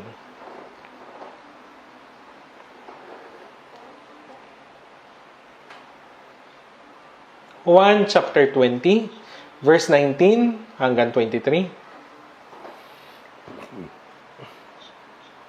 Nang magdadapit hapon na ng araw na iyon, ng unang araw ng linggo habang nakasara ang mga pinto sa kinaroroonan ng mga alagad dahil sa takot sa mga Hudyon, dumating si Jesus at tumayo sa gitna at sa kanila'y sinabi, kapayapaan ang sumainyo. At nang masabi niya ito, ay kanyang ipinakita sa kanila ang kanyang mga kamay at tagiliran. Kaya't ang mga alagad ay nagalak nang makita nila ang Panginoon. Muling sinabi sa kanila ni Jesus, kapayapaan ang sumainyo. Kung paanong sinugo ako ng Ama ay sinusugo ko rin naman kayo. At nang masabi niya ito, sila'y hiningahan niya at sa kanila'y sinabi, tanggapin ninyo ang Espiritu Santo. Kung yung muling nabuhay na si Jesus ay nagpakita, yung mga alagad ay nagkahiwa-hiwalay, pero nagkatipon sila pagkatapos na mabalitaan na si Jesus ay muling nabuhay. Gayunpaman, hindi pa din sila sigurado. Si Jesus ba talaga nabuhay na muli? Sila'y nag-aalinlangan dahil sa kanilang takot sa mga Hudyo. Isinara nilang maigi yung pinto at biglang nagpakita sa kanila sa kalagitnaan si Jesus. At muling nabuhay si Jesus ay nagkaroon ng espiritual na katawang kayang magpakita kahit saan at nawawala o mawawala ayon sa kanyang kalooban at pumapasok kahit nakasara ang pinto. Tapos, pinakita niya yung kanyang mga kamay. Ang isang espiritu ay walang laman at buto na gaya ng inyong nakikita sa akin. Ngayon, pinakita niya yung bakas ng pako ng kanyang kamay at ulos sa kanyang tagiliran. Kung paanong sinugo ako ng Ama, ay sinusugo ko rin naman kayo. Sa anong layunin siya sinugo ng Ama? Ang walang kasalanan na tanging anak ng Diyos ay isinugo upang mamatay para sa mga makasalanan, upang magpadanak ng kanyang dugo, upang tapusin ang gawain ng pagtubos, upang iligtas tayo. At kanyang tinapos ito. At nabuhay na muli. Kung paanong sinugo ako ng Ama, sinusugo ko rin naman kayo. Ako ay namatay at muling nabuhay upang maisakatuparan ang gawain ng pagliligtas at ngayon ay sinusugo kita. Ikaw ay magpahayag ng Ebanghelyo. Ito yung ibig sabihin nito. Si Jesus ay sinusugo ang alagad upang ipahayag ang gawain ng kaligtasan na kanyang isinakatuparan sa pamagitan ng kanyang kamatayan at muling pagkabuhay. At hindi lamang yung mga alagad ang kanyang isinugo. Ngunit tayo rin upang ipahayag ang gawain ng kaligtasan. Tama po ba? Kaya nga kung titingnan natin yung Roma 10:14, sinasabi, ngunit paano ang sinangtawag sa Kanya na hindi nila sinampalatayanan at paano sila sasampalataya sa Kanya na hindi nila napakinggan at paano sila makikinig kung walang mangangaral. Kahit na si Jesus ay namatay sa krus at isinakatuparan ang gawain ng pagliligtas, kung walang magpapahayag nito, walang maliligtas. Kayo na mga naligtas, meron ba sa inyo na naligtas dahil lamang sa matalino? Wala. Tama po ba? Dahil merong nangaral sa inyo. Ikaw ay naligtas dahil merong nanalangin para sa iyo at merong nagpatotoo sa iyo patungkol sa Ebanghelyo ng biyaya ng Diyos na kung saan ang kaligtasan ay naging posible.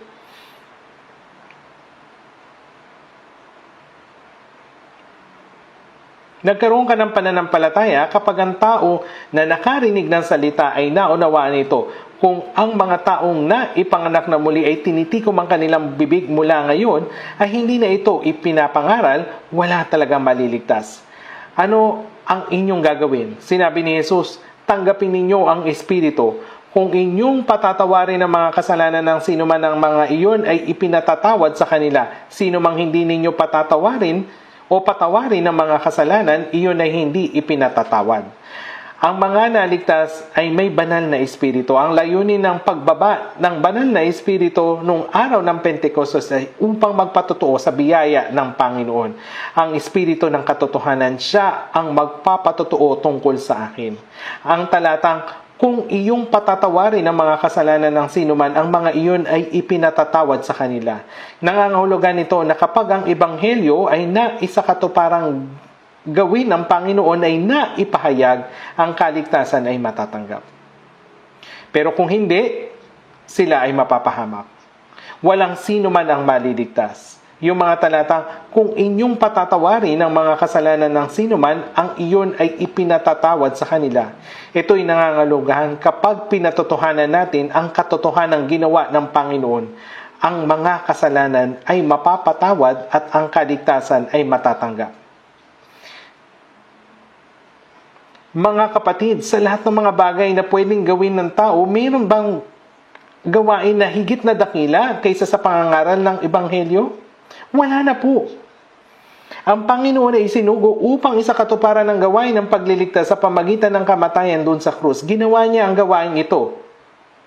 Niluwalhati kita sa lupa sa pagtatapos ko ng gawaing ibinigay mo sa akin. Ito ay dahil nakapagpasya siya na mamatay doon sa krus at muling mabuhay. Anong tinawag natin dito? Ano ang tawag sa taong naligtas? Siya yung taong isinugo upang ipahayag ang katotohanan. Isinugo siya upang ipangaral ang katotohanan. Dapat tayong mangaral. Sa pamamagitan ng kaunting tulong, maari silang maligtas. Gayunpaman, ating sinasabi, nakakainis naman, busy pa ako, o di kaya, hindi naman nakikinig yan. Alam ba ninyo kung gaano kalaking kasalanan ang hindi pag-evangelize? Sa Santiago 4:17, kaya't ang sino mang nakakalam ng paggawa ng mabuti, ngunit hindi ito ginagawa, ito ay kasalanan sa kanya. Ano ito? Alam ninyo ito na mabuti. Anong gagawin? Anong gawain ang mas mabuti kaysa pangaral ng Ebanghelyo at pagliligtas ng kaluluwa ng isang tao? Wala na po. Ang taong naligtas ay nagkaroon ng fellowship mula sa unang araw na sila ay maligtas. Sa loob ng fellowship na ito, ang Ebanghelyo ay pinapangaral. Ako'y panatag sa bagay na ito na ang nagpasimula sa inyo ng mabuting gawa ay siyang magtatapos nito hanggang sa araw ni Hesukristo. Sa pagitan ng mga taong naligtas, ang Diyos ay gumagawa ng mabuting gawain.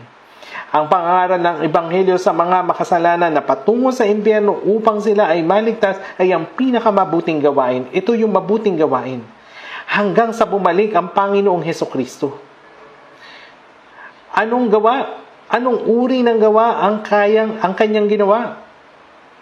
Ang gawain ng kaligtasan ang nangyari. Kapag nagkakaisa tayo, tayo ay nabubuhay. Tayo ay mabubuhay. Kapag tayo ay nagkakaisa, sinong mabubuhay? Maraming kaluluwa ang naliligtas kapag ang mga naligtas ay nagkakaisa sa kanilang puso at nakikibahagi. Sinasabi nila na kahit ang uling na umaapoy na nagliliyab ay namamatay kapag pinaghihiwa-hiwalay. Ang Ebanghelyo ay hindi maipapangaral sa pagiging matalino o sa pagiging masigasig. Ito ay naipapangaral sa pagkakaisa ng puso. Bilang individual, para bang wala tayong kalakasan. Ngunit kapag tayo nagkatipon-tipon na magkakasama tulad ng namamatay na baga na umaapoy muli kapag pinagsama-sama, kahit na ang bawat isa sa atin ay mukhang mahina at walang lakas, kapag tayo ay nanalangin ng magkakasama para sa Ebanghelyo at gumagawa ng magkasama, ang Panginoon ay gumagawa sa atin. Na ang mas maraming kaluluwa ay maligtas. Tama po. Kung tayo ay magkakawatak-watak, kahit na maraming maligtas kapag tayo ay nagkawatak-watak, marami po yung mapupunta sa impyerno. Ngayon, tignan nga lang po natin sa Kawikaan 24. Halos patapos na yung oras. Kawikaan 24, verse 11 at 12.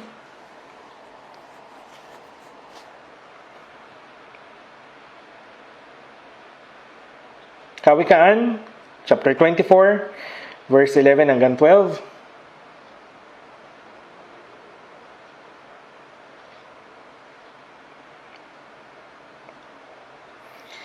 Kawikaan 24:11 hanggang 12. Basahin natin ang sabay. Iligtas mo silang dinadala sa kamatayan, pigilan mo silang natitisod patungo sa katayan. Kung iyong sinasabi, narito, hindi namin ito nalalaman, hindi ba ninyo alam ang sa mga puso'y tumitimbang? At siyang nagbabantay sa inyong kaluluwa, hindi ba niya nalalaman? At ang bawat tao ayon sa gawa niya, ay di ba niya gagantihan? Nakakamangha po yung salitang ito. Silang dinadala sa kamatayan. Sila na dinadala sa impyerno. Iligtas mo. At silang natitisod patungo sa katayan ay tumutukoy sa mga hinahatak ng dyablo upang mapunta sa impyerno. Pigilan mo. Ito'y nangangahulugan na huwag mo silang pabayaan na nag-iisa. Nangangahulugan ito na iligtas mo sila kahit na nakikita ninyo sa inyong mga mata na sila'y dinadala patungo sa kamatayan, patungo sa katayan na winawasak ng dyablo at dinadala sa impyerno. Nagpapanggap po ba kayo na hindi ito nalalaman? Kung pupunta sila sa impyerno o hindi, anong kinalaman naman nila sa akin? Wala ba itong kinalaman sa iyo? Kahit sa iyong sariling pamilya, sa iyong mga magulang, sinasabi nila, ikaw na lamang maniwala, pumunta doon sa langit. Tapos sasabihin mo, oo, naiintindihan ko. Tapos hindi na mag-evangelize. Sinasabi ng iba na ang kanilang mga asawang lalaki ay talagang hindi sumasang-ayon sa sinasabi, kaya maniwala ka na lang at pumunta ka doon sa langit. Ako pupunta doon sa impyerno at mamumuhay kasama ni Miss Korea. Iniisip ba niya na si Miss Korea ay pupunta sa impyerno? Ang lahat ng naroon ay magiging kagaya ng dyablo. At iniiwan mo lamang ba sila ng ganun? Kung magpapatuloy ka sa pananalangin habang umiiyak at kahit na umabot pa ito ng mahabang panahon, maaari silang maligtas. Huwag kang mawalan ng loob. Pigilan mo silang natitisod patungo sa katayan. Magaling kang magsinungaling na hindi mo alam na pinatay na ni Cain si Abel. Ano yung sinabi niya? Ewan ko. Ako ba'y tagapagbantay ng aking kapatid? Wala talaga siyang konsensya. Kahit siya mismo ang pumatay sa kanyang kapatid. Hindi tayo pumatay gaya ni Cain. Subalit, ang pabayaan, ang mapapahamak, at nagsasabing hindi ko alam, ay kapareho ng sinabi ni Cain. Dapat mong malaman na ang hindi pag-evangelize ay kasalanan. Ang hindi pag-evangelize ay isang malaking kasalanan. Sa unang Korinto chapter 9 verse 16, sinabi ni Apostol Pablo, sapagkat kung ipangaral ko ang ebanghelyo, ay wala akong dahilan upang magmalaki. Sapagkat ang katungkulan ay inatang sa akin, kabagabag ako kung hindi ko ipangaral ang ebanghelyo. Sinabi niya na kung hindi natin ipapangaral ang ebanghelyo, hindi lang doon nagtatapos, kundi may kahabag-habag. Binigyan ka ng biyaya at salita na maipangaral ang ebanghelyo at hindi mo ito ginagawa. Doon sa Ezekiel 3, sabi doon, ginawa kitang bantay sa sambayan ni Israel. Tuwing makakita ka ng salita mula sa aking bibig, bigyan mo sila ng babala mula sa akin. Yung bantay ay nakatayo sa muog bantayan at mula roon, ang mga kalaban ay sumasalakay. Kung gayon, ano ang dapat niyang gawin? Dapat niya bang hipan yung pampatulog na trumpeta? Hindi po. Dapat hipan niya yung trumpetang pambabala.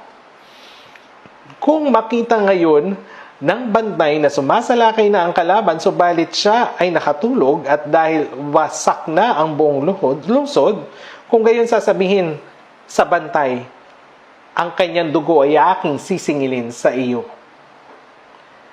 Kung hindi natin ibabahagi ang salita sa masasama at dahil sila ay namatay, sinasabi niya na sisingilin niya sa atin yung dugo ng mga taong ito. Ngunit kung ipinapahayag natin ito at hindi naman sila nakikinig, kung gayon, wala kang pananagutan. Kaya dapat mo ring malaman na ang hindi pangangaral ng ebanghelyo ay kasalanan. Tayo ay nasa katapusan na ng panahon na ipinagkatiwala sa atin ng Diyos yung mahalagang misyon ng pagbabahagi ng huling ebanghelyo.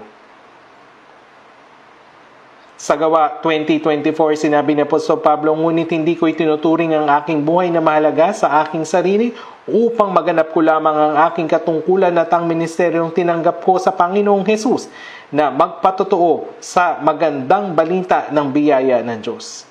Hanggang sa matapos ko ang gawain ng pangangaral ng ebanghelyo ng biyaya, hindi ko itinuturing ang aking sarili na mahalaga. Maaari akong mamatay ng 100 ulit para sa gawain ng pangangaral ng ebanghelyo. Paano naman tayo?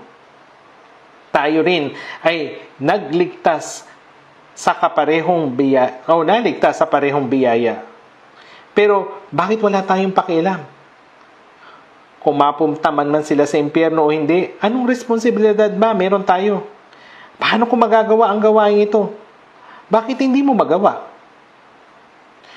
Kung nananalangin at gawin natin na magkakasama, magtipon-tipon, magagawa natin ito. Gamitin natin yung pera na kinikita natin sa pagtatrabaho ng mabuti. Maliit lang yung ginagamit natin para sa ating sarili at malaki para dun sa gawain ng pagliligtas. Inihahandog natin ito bilang suporta sa misyon. Parang walang ibang organisasyon ang gumagawa ng world mission katulad natin. Ipinagkatiwala ng Diyos sa atin yung pandaigdigang misyon. Bilang kapalit, ang ating responsibilidad ay napakalaki. Nangyari lamang ba ito ng mag-isa? Halos lahat sila ay mahihirap na bansa. Ngayon ay maraming lugar na ang merong retreat center at nabili na rin natin yung magandang retreat center sa Spain. Pansinin po ninyo, patuloy na isinasagawa ng Korean Church ito. Dapat nating gawin ang gawain na ito sa buong lakas natin hanggang sa huli nating hilinga. Kapag ginagawa natin ang mabuting gawain ng Diyos, hindi dapat tayo manlupaypay. Bakit? Bakit hindi mo kaya kung buhay ka pa? Kaya mo yan. Hanggang sa huli, kaya nating gawin ito. Kaya, huwag kang manlupaypay. Dapat din tayong manalangin na lumabas ang maraming tapat at marunong na mga manggagawa ng ebanghelyo.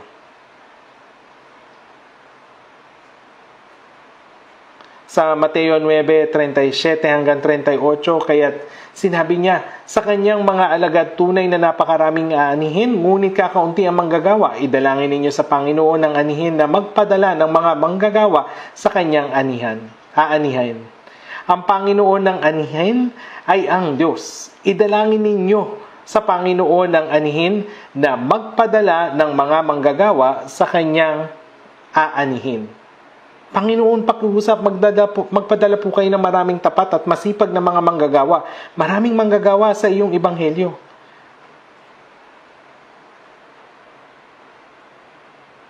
Kahapon po, hindi po ba nag-ordain tayo dito sa Korea ng 15 mga evangelist bilang mga pastor? Binigyan tayo ng Diyos ng maraming tapat at masisipag na mga manggagawa.